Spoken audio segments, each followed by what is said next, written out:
In the last two videos, I showed you the version 1 and version 2 Galgo Quick Shifters that I made up for TACmedic. And this is version 4, prototype 4.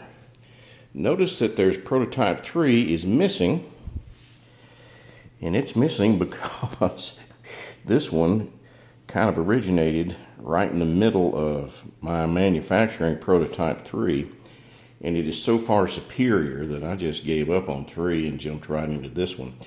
This particular unit is very similar in terms of the input and output circuitry of the earlier units. Here you see the high voltage power transistors that control the spark coils, but in this one you'll see there is a little microcontroller that uses an Atmel ATmega 328 processor, and there is a Bluetooth 4 low energy communication board that talks to the processor that allows me, or allows the customer or whoever, to control every function of this quick shifter with this phone.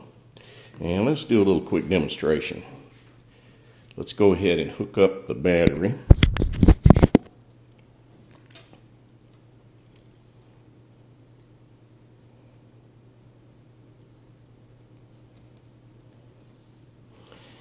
Okay, in this case, you can see here I have another Arduino program to act as a motor, where I can change the RPMs, and that's being used to input to the quick shifter. The quick shifter is seeing the motor run, and it is lighting up a light bulb. Well, this thing's pretty bright, so let me just turn it. Yeah, let's turn that thing out for right now, and let's just look at it. Okay, so let's see how we might interface with this device. All right, I've got a little UART app right here that you can see, and let's connect it. It sees the Galgo Quick Shifter, and let's hit that, and now we are connected. Right here I will issue a command, and the command will be get RPM, and you see right here it transmitted back the RPM that it thinks it's seeing is 4,400 RPMs. And that's just what I've got set up roughly there on that little Arduino that's acting like the fake motor. All right, and the next thing we'll do, you'll see here is an indicator light that is set up to light when you pull a load on the shift sensor. This is the old first generation strain gauge quick shifter. I just happen to have it laying around. I don't have one of the new machine ones because TACmedic has them both, and they were pretty expensive, so I haven't had any more made up. But this works good for a demonstration. And let's see, I've got it set up now for about 18 pounds on this device.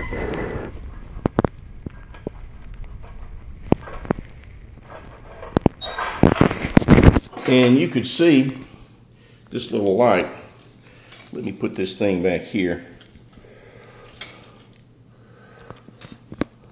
and watch the little light when I get back to about 18 pounds, 18 or 19 pounds. You can see it flash. There we go.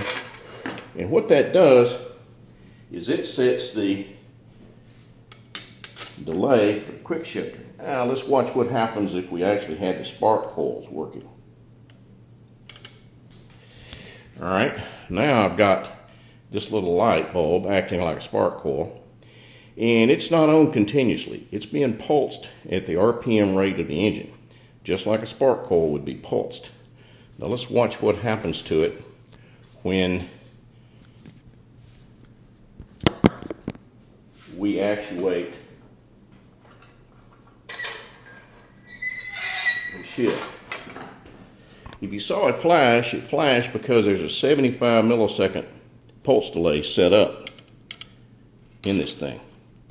And we can change that delay easily by interfacing with the unit with our phone, either an Apple iPhone, or this is an Android.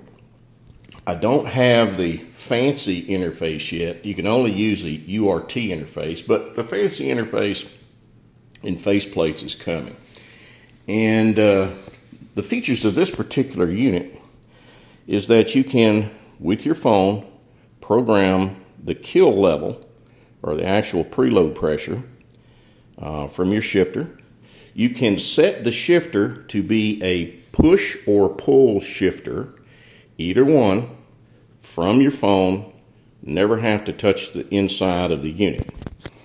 And you can set a shift light. There's an output for a shift light that will supply about 700 milliamps to a large LED shift light if you want it.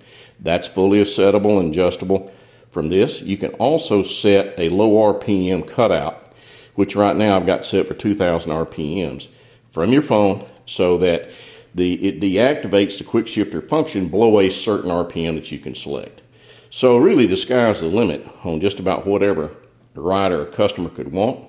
And I'm shipping this one out to TAC Medic to try to destroy here in about a day.